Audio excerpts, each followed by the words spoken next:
Hola muchachos, ¿cómo están? Hoy vamos a continuar con las diferentes temáticas de la unidad de Ingeniería Genética. En particular, vamos a tener la cuarta clase relacionada con la modificación genética de plantas, es decir, modificar diferentes vegetales o especies de importancia agronómica y económica a fin de introducirle información mediante genes que pueden ser de otras especies para que desarrollen capacidades y atributos especiales. Por ejemplo, para que tenga mayor productividad por hectárea, para que tenga mayor resistencia a la sequía o, por ejemplo, para que tengan menores requerimientos de agua o de diferentes nutrientes. Estas técnicas de modificación genética conducen a la transformación de todo un organismo, en este caso de un organismo vegetal, y de esa manera se obtienen los llamados alimentos transgénicos, en particular plantas transgénicas. La ingeniería genética de plantas se enfoca a obtener cultivos de importancia económica mejorados y a la obtención de nuevas variedades de plantas con características totalmente nuevas y que no existen en la naturaleza. En general, lo que se busca es un aumento en la productividad expresada como kilogramos del producto que genera la planta por hectárea o también kilogramos por hectárea durante un año y la fertilidad. También se busca que las plantas modificadas por ingeniería genética produzcan sus propios insecticidas. De esta manera se puede controlar de manera natural las plagas de insectos sin necesidad de agregar insecticidas químicos o reduciendo su utilización. También se espera que las plantas sean más resistentes a los herbicidas, de tal manera que se pueda agregar una gran cantidad de herbicidas que mate las malezas, pero que no mate o genere problemas para la planta en sí, la que se está cultivando. También se busca por ingeniería genética que las plantas se adapten a otras condiciones de cultivo, por ejemplo, que se puedan cultivar o producir diferentes variedades vegetales en el desierto o en suelos muy alcalinos o suelos muy ácidos. Se busca también que los alimentos generados por estas plantas tengan mayor cantidad o calidad nutricional, por ejemplo mayor cantidad de nutrientes, vitamina D, arroz por ejemplo con vitamina D o maíz con un número o una concentración más elevada de aminoácidos esenciales como la lisina. O que por ejemplo que los productos vegetales en el supermercado duren mucho más tiempo durante su almacenamiento, es decir, aumentar su vida en aquel, o también en las casas de los consumidores. También se busca que las plantas modificadas genéticamente produzcan metabolitos que antes no podían producir, es decir, sustancias generadas durante el metabolismo. Por ejemplo, se podrían obtener diferentes especies vegetales que produzcan antioxidantes o que produzcan vitaminas, etc., que antes en forma natural no producían. Actualmente los campesinos han mejorado sus cultivos seleccionando los mejores individuos, es decir, una planta en particular, y que esa planta en particular haya exhibido muy buenas características, por ejemplo, mayor producción de frutos, menor necesidad de agua, adaptación a altas temperaturas, etc. Entonces, una vez que se ha obtenido la cosecha de un cultivo, se seleccionan las mejores semillas de ese individuo para utilizarlas en la siguiente cosecha. Y así, de nuevo, se repite el proceso seleccionando los mejores individuos y después sus semillas para después utilizarlas en las siguientes y subsiguientes cosechas. De esa manera, poco a poco se va mejorando el cultivo. Otra técnica que se hace es seleccionando dos individuos que tengan características complementarias y cruzándolos por reproducción sexual. Ustedes bien saben que las plantas se reproducen por reproducción sexual. El polen de la flor de una planta es transportado por el viento o por abejas hacia la flor de otra planta, en donde se poliniza y da lugar al embrión, que después se va convirtiendo en un fruto y después se va convirtiendo en semilla, para así generar un proceso de reproducción sexual. El inconveniente con esta técnica es que solamente se puede hacer entre individuos de la misma especie, es decir, se pueden cruzar dos individuos de naranja, uno que por ejemplo muestra mayor producción de frutos y otro que haya exhibido menor necesidad de nutrientes, de fertilizantes, y se pueden cruzar ambos para obtener entonces una nueva línea de naranjas con características mejoradas, pero solamente entre naranjas. No podemos cruzar, por ejemplo, una naranja con un tomate. Por eso las nuevas cualidades solamente se limitan a las que ya existen en la especie que se está cruzando. Y como el proceso es natural, el proceso de cruzamiento, se puede además heredar en el cultivo que está mejorando algunas características no deseadas. Por decir algo, por ejemplo, menor porte de las plantas, lo cual para algunos casos no es deseable. Por eso las técnicas de ingeniería genética ofrecen ventajas frente al mejoramiento genético tradicional. En primer lugar, se incorporan genes a las plantas con información específica. Es decir, por ejemplo, vamos a conferir la característica de que los granos de maíz sean negros, además de amarillos. De esa manera solamente se confiere a la planta esa característica en particular. Además, no es necesario el cruce entre plantas, por lo que se elimina la barrera sexual. Es decir, podemos inclusive traer genes de otras plantas de diferentes especies o hasta de animales o hasta del ser humano para incorporarlas en las plantas que se están mejorando por ingeniería genética. Sin embargo, la modificación genética es diferentes a la modificación genética de bacterias. Como ustedes recordarán, basta con modificar una bacteria mediante un plásmido para que ella, cuando se reproduzca y si el plásmido recombinante, el vector recombinante también se replica, para que esta bacteria herede a la siguiente generación y a las siguientes generaciones de células hijas esa característica o ese gen introducido en el vector recombinante.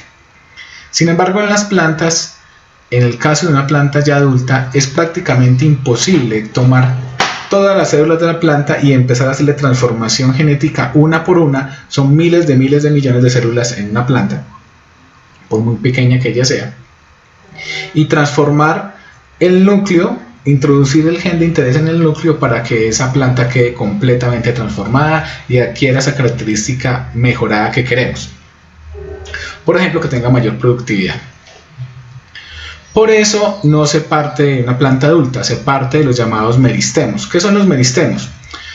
Son células no diferenciadas, es decir, por morfología, por forma, no se puede decir que son células ni de la raíz, o células del tallo, o células de los frutos o de las flores. Son células morfológicamente no diferenciadas, que se especializan en dividirse ordenadamente para dar lugar más adelante a todos los tejidos vegetales. Estos meristemos están formados por las llamadas células totipotenciales.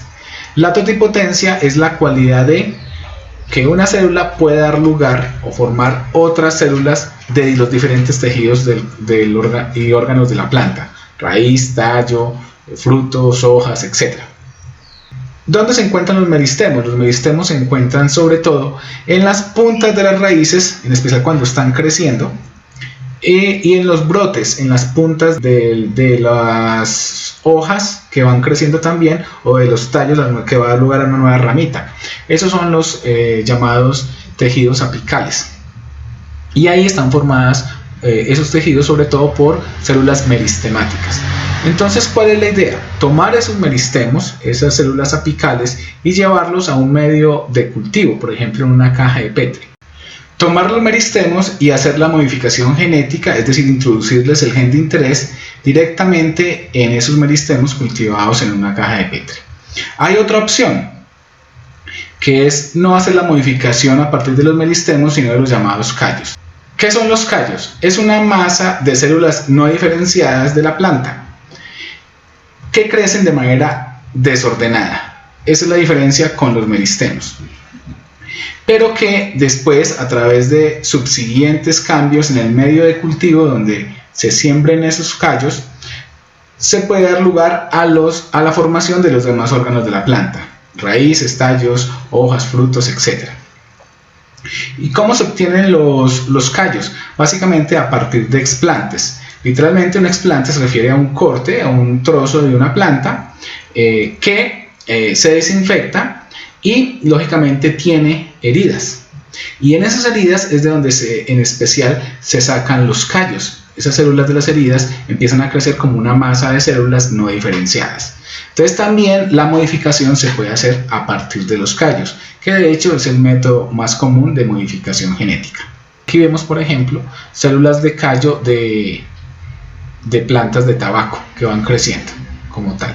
Entonces la diferencia básicamente entre meristemos y callos es que los callos crecen de manera desordenada, siendo también células no diferenciadas, mientras los meristemos crecen de manera ordenada y tienen la posibilidad de formar también los órganos del cuerpo de las plantas. Justamente uno de los retos en biotecnología es hacer que los callos que crecen de forma desordenada vayan después, a través de la manipulación de medios, a crecer de forma ordenada y generar los órganos de la planta. Para la transformación genética justamente lo que se utiliza son los callos y son sobre los del gen de interés mediante diferentes técnicas que vamos a ver más adelante. Pero para poder llevar a cabo esto se requiere aplicar la metodología de micropropagación in vitro. La micropropagación in vitro consiste en tomar los meristemos, los tejidos apicales de la planta y llevarlos a un frasco donde hay un medio nutritivo con diferentes nutrientes para el desarrollo de la planta y en particular con hormonas vegetales. En este medio el meristemo va a empezar a crecer en una primera instancia y cuando tenga la suficiente masa ya se trasplanta a otro tipo de medios también con hormonas vegetales, pero el solo cambio en la formulación de ese medio, y esto es específico para cada especie, hace que empiece a formarse las raicillas y empiezan a formarse los demás tejidos de la planta, hasta que después la plántula que se obtiene en el frasco después se enraiza en suelo o en un sustrato y ya empieza a formar la planta hija como tal. Esto se puede hacer miles de veces, es decir, sembrar en miles de frascos y así tendríamos miles de individuos, miles de plantas hijo. Acá en esta imagen tenemos el mismo proceso, solo que cuando se obtiene, por ejemplo, un explante, es decir, se corta la planta en algún tejido, especialmente donde la planta tiene heridas. A partir de ese tejido con heridas se forma, llamado explante, se forma entonces una masa de células no diferenciadas llamada callo. De ahí se nota la diferencia con el meristemo. Pero también de este callo se puede obtener entonces por micropropagación una gran cantidad de plantas hijas. Pero también hay la posibilidad de, por métodos biotecnológicos, hacer cultivos de células en suspensión y llevarlos a bioreactores para la obtención de metabolitos secundarios. Esta es como la idea de la micropropagación in vitro, y la modificación genética entonces se hace en particular sobre las células de los callos vegetales. Aquí se introducen los genes de interés y las plantas que se obtengan por micropropagación in vitro a partir de esta modificación genética van a ser todas transgénicas y van a adquirir esa cualidad que se les introdujo con el gen de interés. En el siguiente video ustedes podrán observar las diferentes etapas de la micropropagación in vitro. En particular ustedes podrán darse cuenta cuáles son los equipos que se requieren, en realidad son sencillos, y cuáles son los diferentes procedimientos que se aplican para obtener de un explante o de un meristemo una gran cantidad de plántulas y después de plantas que se pueden comercializar y vender a los agricultores. Técnicas de cultivo in vitro. El cultivo in vitro de plantas significa cultivo en vidrio. Incluye técnicas biotecnológicas destinadas a cultivar células y tejidos, regenerar nuevos órganos y multiplicar plantas masivamente en condiciones controladas y asépticas. Las plantas cultivadas in vitro en el laboratorio se encuentran aisladas del ambiente externo y de los patógenos, por lo que están protegidas de virus y otras plagas y enfermedades. El cultivo en estas condiciones permite además modificar las condiciones ambientales y nutritivas, y así podemos controlar el desarrollo de las plantas y nos permite cultivar gran número de individuos en un espacio reducido. El cultivo in vitro es el método de cultivo de plantas que mejor controla su crecimiento y su desarrollo. Y a diferencia de otros métodos como el cultivo en invernadero o cultivo hidropónico, el cultivo in vitro permite cultivar trozos de plantas. Esto es gracias a dos cosas, a que usamos hormonas vegetales y a la totipotencia. Una célula totipotente es como una célula madre, puede convertirse en distintos tejidos y crear órganos como brotes y raíces que luego dan lugar a plantas enteras, y eso solo a partir de una célula. Esta técnica tiene numerosas aplicaciones, como la mejora genética, y permite la obtención de plantas a partir de células que tienen mutaciones o cambios genéticos favorables, ya sean espontáneos o transgénicos. Además, gracias al cultivo in vitro, se ha podido conocer la función de muchos genes y se han acelerado procesos que de forma natural son lentos. La aplicación práctica más importante del cultivo in vitro es la multiplicación de plantas. Permite propagar incluso las especies que son más difíciles cuando se emplean métodos tradicionales y es una técnica muy utilizada en los viveros comerciales. La micropropagación consta de distintas fases. La primera fase es el establecimiento del cultivo, donde una porción de la planta creciendo en el campo o en una maceta se introduce in vitro en condiciones asépticas en un medio nutritivo solidificado con agar. A las pocas semanas se desarrolla un nuevo brote que se trasplanta a un nuevo medio. En esta fase lo más importante es el control de las contaminaciones. El material que está creciendo en el exterior debe ser desinfectado para que, al crecer en un frasco cerrado con medio de cultivo, las bacterias y los hongos no crezcan más que nuestra planta. Además, al medio de cultivo hay que suministrarle todos los alimentos que necesita la planta para desarrollarse, variando de unas especies a otras.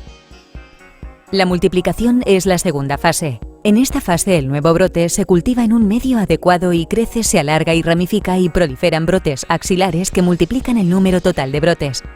Durante este periodo podemos multiplicar de manera rápida y en un pequeño espacio el número de brotes de la planta que queremos propagar, consiguiendo fácilmente cifras millonarias. Al igual que en la fase anterior, el medio de cultivo debe ser adaptado para cada especie y variedad, y la combinación de hormonas que añadimos es definitiva para obtener una buena multiplicación. Una vez obtenidos los brotes deseados, estos deben producir raíces para que puedan crecer en el exterior. El cambio de hormonas y medio de cultivo nos permite modificar el hábito de crecimiento del brote de manera que pase de una fase de proliferación de brotes axilares a desarrollar un sistema radicular. Esta fase se denomina enraizamiento. Las plantas enraizadas deben ser aclimatadas en un invernadero o en una cámara de cultivo antes de poder llevarlas al campo.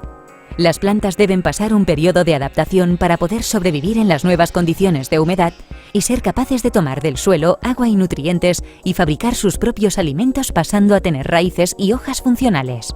Este proceso debe realizarse con cuidado y poco a poco para lograr tener una planta creciendo en maceta que pasará posteriormente al campo. Esta es la fase final del proceso de micropropagación. Gracias al cultivo in vitro es más fácil y rápido obtener frutales mejorados, más adaptados al clima, más resistentes a plagas y enfermedades y con una mayor calidad y producción.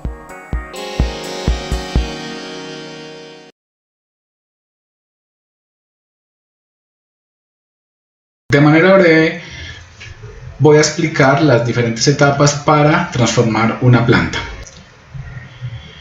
La primera etapa consiste en la obtención del gen de interés, que también podemos llamar transgen, del organismo que lo contiene, o de una genoteca. Como ustedes recordarán, una genoteca es un conjunto de un depósito de cepas de microorganismos, por ejemplo cepas de bacterias de Escherichia coli, en el cual cada colonia contiene, por modificación genética, un fragmento de ADN de interés, un gen de interés. Esto se llama un depósito, una biblioteca de genes, una genoteca. En últimas, sirve como un almacén para depositar los genes en los cuales se quieren transformar los demás microorganismos. O se puede obtener el gen a partir del organismo con cada uno de los procedimientos que vimos en la clase anterior, ya sea la obtención directa a partir del ADN, como en el caso de los organismos procarióticos, o utilizando transcriptasa inversa y ADN polimerasa para genes de organismos eucarióticos, o por la síntesis química directa del gen. Sea como sea, ese gen debe también tener su respectivo promotor, una región codificante y la secuencia de terminación o codón o stop codón. Seguido a esto se puede realizar el diseño del gen, ¿sí? Es decir, el mejoramiento del gen, también por recombinación. Esto se hace in vitro, en el laboratorio, en tubos de ensayo, para mejorar el desempeño de ese gen una vez esté ya introducido en la planta en las futuras etapas. Entonces, mediante restrictasas o endonucleasas de restricción, se puede, por ejemplo, cortar el promotor original del gen e introducirle otro tipo de promotores. Por ejemplo, en el caso de las plantas, existen dos promotores: el promotor 35S, que hace que el gen que sigue después de ese promotor, es el promotor 35S, el gen que sigue después de ese promotor, esta secuencia codificante, se exprese siempre que la planta esté viva, en todos los tejidos de la planta. Por ejemplo, aquí después del promotor 35S pueden estar los genes necesarios para codificar las enzimas que usa la planta constantemente para su desarrollo y su metabolismo. Pero también existe el promotor de la PEP carboxilasa. En este caso, si se introduce acá, antes de la secuencia codificante del gen, el promotor de la PEP carboxilasa, este gen que sigue después solamente se va a expresar en los tejidos verdes de la planta, específicamente cuando la planta fotosintetiza con mayor actividad. ¿Qué significa esto? Recordemos que cuando un gen se expresa es que se desencadena el proceso de transcripción, es decir, de formación del ARN mensajero, que después va al ribosoma para que ocurra la traducción, es decir, con las instrucciones del gen se empiezan a unir los aminoácidos para formar la proteína. Esa es la expresión de un gen. Entonces, si tenemos el promotor de la PEP carboxilasa en lugar del promotor 35S o en lugar del promotor original del gen, entonces este gen solamente va a formar la proteína que codifica en los tejidos verdes, y eso seguramente solo se va a dar en las hojas de la planta, no va a ocurrir en la raíz, porque no es un tejido verde como tal. Es decir, acá, cambiando promotores, podemos diseñar el gen e inclusive en ese diseño hacer que el gen se exprese en un determinado momento o siempre durante el transcurso del desarrollo de la planta. Una vez se tiene el gen diseñado, se procede a la transformación de la planta, es decir, a introducir ese gen de interés con el promotor que ya se le introdujo al diseñar todo el fragmento de ADN que se va a introducir, e incorporarlo en el ADN de la planta. Recordemos que las plantas son organismos eucarióticos, por lo tanto tienen un núcleo definido, por lo que ese ADN del gen de interés tiene que transportarse de alguna manera hasta el núcleo, atravesar la pared celular de las plantas, la membrana celular de las células de las plantas, llegar hasta el núcleo, atravesar el núcleo y en su interior integrarse a los cromosomas. Porque el ADN de las plantas está también organizado mediante cromosomas. Recordemos que es imposible transformar entonces cada una de las células de una planta ya adulta. Por eso lo que se transforma son células de Cacho, es decir, células no diferenciadas, una masa celular de células no diferenciadas.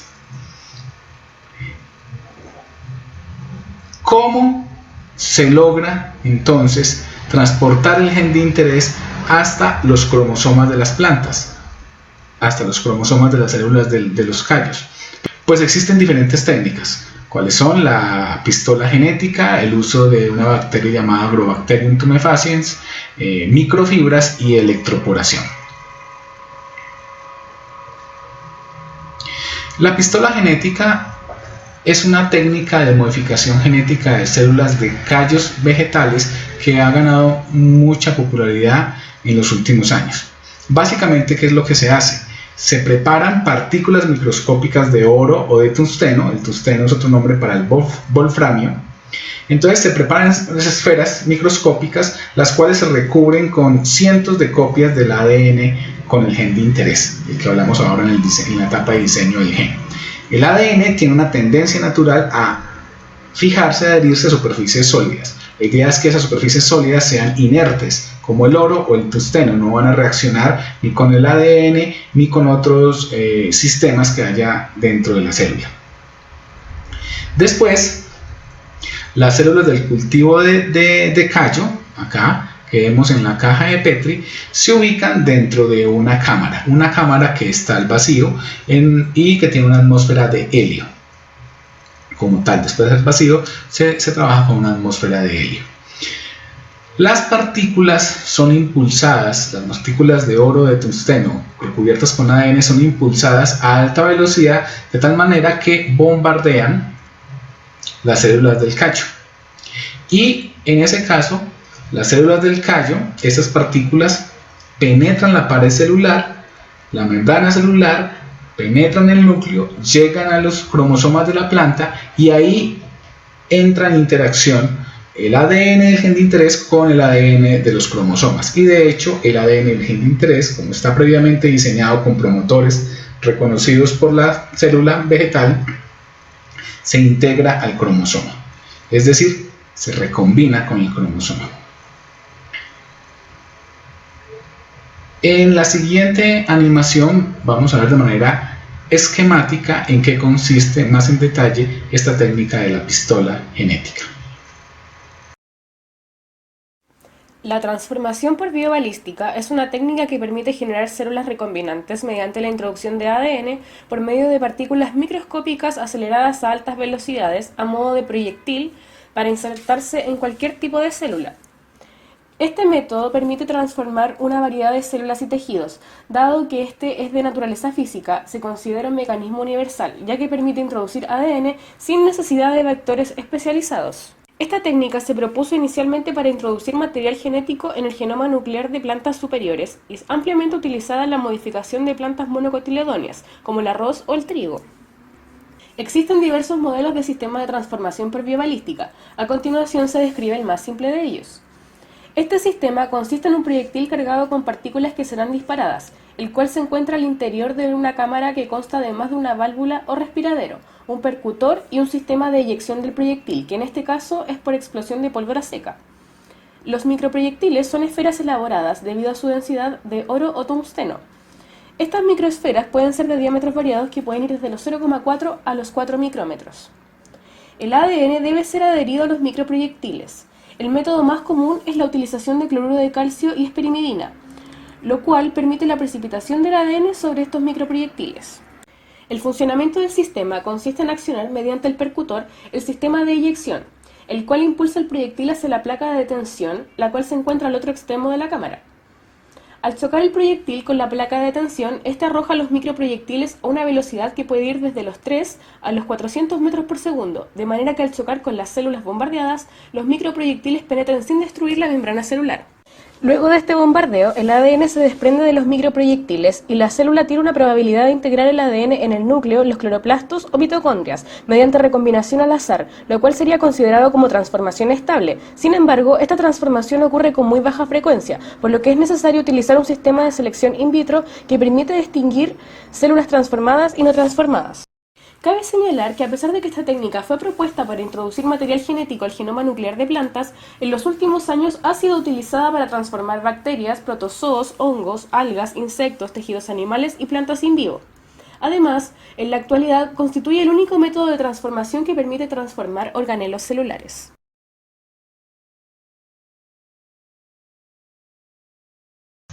Otro método de transformación genética de las plantas consiste en la utilización de bacterias del género Agrobacterium, de la bacteria Agrobacterium tumefaciens.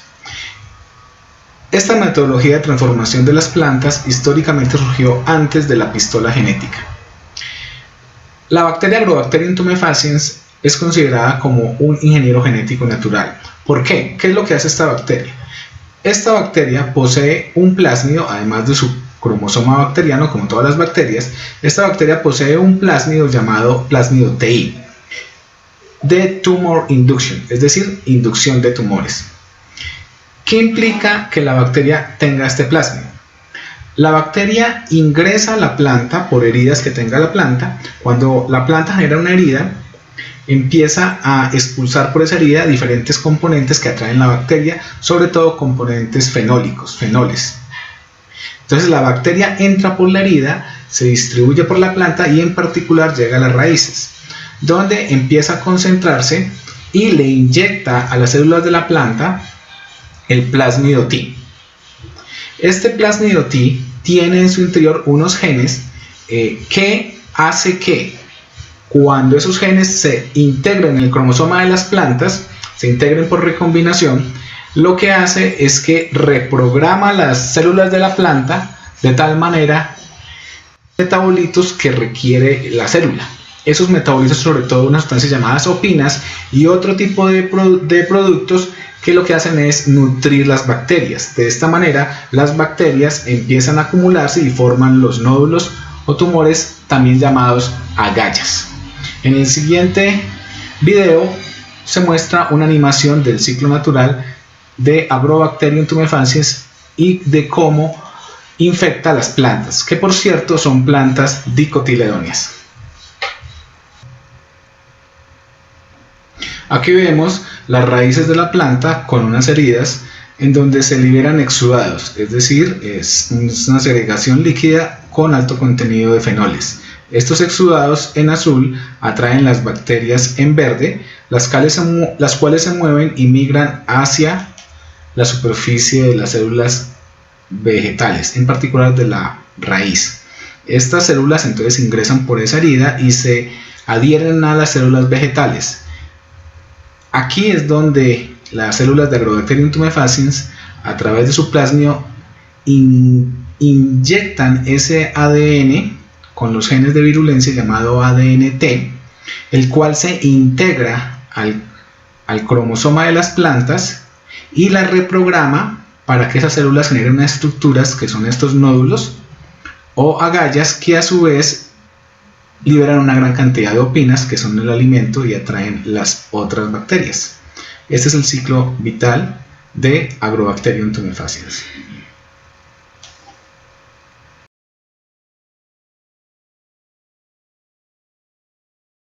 Este ciclo natural de desarrollo y de infección de Agrobacterium tumefaciens a plantas dicotiledóneas es utilizado por los ingenieros genéticos para introducir precisamente en el plásmido T el gen de interés, de manera análoga a como lo vimos para el plásmido PBR322 en la clase de ingeniería genética de bacterias, para la transformación de bacterias como Escherichia coli.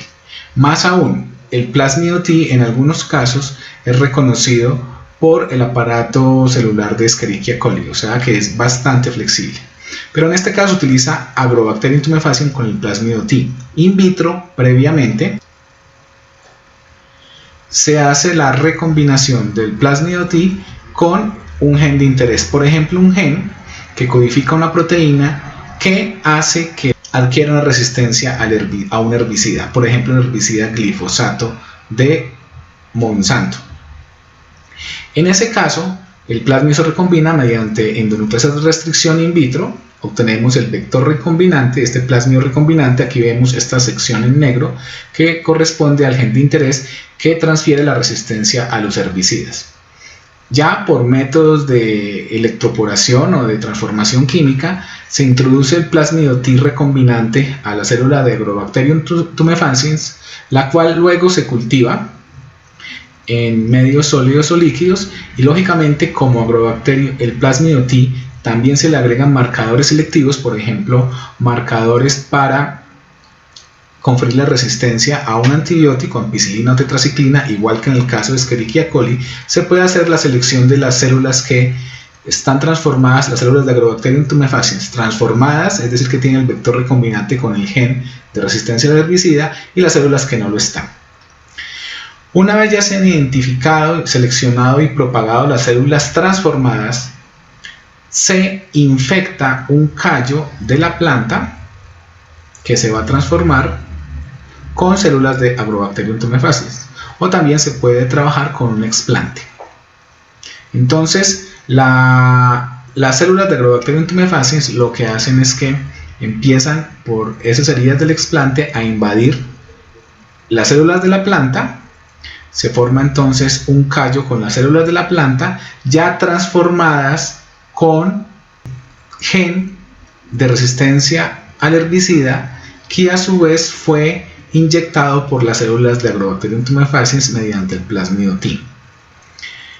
Cuando ya este gen está integrado en los cromosomas de la planta, el callo empieza a convertirse en una plántula con células y tejidos diferenciados de la raíz de las hojas, pero ya esta planta está transformada genéticamente porque tiene el gen de resistencia a los herbicidas o a un sustrato para que crezca una planta que se pueda comercializar. De esta manera obtenemos una planta genéticamente modificada, una planta transgénica con resistencia a los herbicidas. En particular, esta tecnología se ha aplicado a la obtención de células de plantas de soya que son resistentes al herbicida glifosato. Otros métodos de transformación de plantas se basan en microfibras. En este caso se utilizan fibras microscópicas, finísimas agujas, que se mezclan con células del callo y con cientos de copias del gen de interés. Entonces se agitan vigorosamente las microfibras junto con las células del callo. Lo que hace es que se pinchan esas células con las microfibras, con estas agujas microscópicas, y por esos orificios formados por las agujas entra el ADN con el gen de interés, el cual se integra a los cromosomas de la planta. De esa manera se obtienen entonces plantas transgénicas por microfibras. Y el otro método es la electroporación, en el cual se emplean impulsos cortos de electricidad para abrir orificios en la pared celular de las células vegetales y que por esos orificios entren las moléculas de ADN con el gen de interés, y que ya vimos en la clase de transformación genética de bacterias. Una vez transformada la planta, es decir, que se obtuvo un individuo transgénico, surge el siguiente problema. Siempre que un organismo natural se modifica genéticamente, se le introducen otros genes, va a crecer más lentamente que el organismo nativo, el organismo silvestre. ¿Por qué? El organismo silvestre está programado genéticamente a través de una evolución de miles de años, e inclusive de millones de años, para que crezca a la máxima velocidad posible y transfiera los genes hacia sus células hijas de la manera más óptima. Si se hace una transformación genética, inevitablemente a ese organismo se le está reprogramando para que genere otros productos o se comporte de determinada manera o adquiera una característica que antes no la tenía de manera natural. Por ejemplo, una resistencia a herbicidas. Es como sea, una planta transgénica es más lenta en su crecimiento que una planta nativa. Entonces la última etapa consiste en llevar a cabo un entrecruzamiento, un cultivo cruzado por reproducción sexual entre la planta nativa silvestre, que crece más rápido, puede tener mayor porte, y la planta transgénica, que crece más lentamente y puede tener menor porte, puede ser más pequeña. Al hacer la reproducción sexual entre estas dos plantas de la misma especie, entonces no hay ningún problema con esa transferencia de genes, también se hace la transferencia del gen de interés y al final se obtiene una línea de plantas que crecen rápidamente, pero que también tienen el gen de interés, están modificadas genéticamente. Son una línea comercial de plantas transgénicas. Todo este proceso puede durar entre 6 y 15 años, lo que implica una gran inversión en investigación y desarrollo que en muchos casos no está al alcance de laboratorios nacionales de investigación o de pequeñas empresas, sino que se requiere un músculo financiero muy grande que solo lo tienen las compañías multinacionales. Ya hemos hablado de Monsanto, que recuerden que recientemente fue adquirida por la alemana Bayer y cuyo producto estrella es el glifosato, un herbicida, mata malezas y por lo tanto también vende semillas de soya transgénicas que tienen resistencia a los herbicidas. Es decir, se les puede agregar bastantes herbicidas para que mueran las malezas, pero la planta de soya no muera, sea resistente a estos herbicidas y crezca. Entonces el negocio es redondo en este caso. Aquí tenemos algunos ejemplos de modificación genética de plantas. Justamente el que acabo de describir, el gen de resistencia a los herbicidas en soya, maíz, trigo y remolacha. También genes BT de resistencia a insectos que codifican las toxinas de Bacillus thuringiensis en maíz, papa y algodón. Es decir, que llevan la información para que las plantas empiecen a producir una proteína que es tóxica para insectos en estos cultivos. De esta manera se disminuye la utilización, la aplicación de insecticidas químicos, porque ya la propia planta tiene su propio insecticida. Tomates de larga duración, en los cuales se ha modificado o silenciado algunos genes de poligalacturonasas, de pectinasas, para que se retarde la maduración de las frutas y por lo tanto duren más los tomates en el supermercado o en las casas de los consumidores. Papas con contenido de almidón modificado, sobre todo para distribuir y comercializar en restaurantes de comida rápida, papas a la francesa precocidas. Álamos con contenido alterado de lignina, de tal manera que se obtenga una madera de mayor calidad, o se puede obtener también papel más fácilmente removiendo la lignina. Genes BT, de nuevo, de resistencia a insectos en tomate, es decir, genes de Bacillus thuringiensis en tomates. Fresas con un gen anticongelante de peces del Ártico para que no se congelen durante su refrigeración o durante su congelación, así como otro tipo de plantas transgénicas que se han convertido en alimentos transgénicos ya altamente comercializados, sobre todo en las Américas y en Asia, no tanto así en Europa.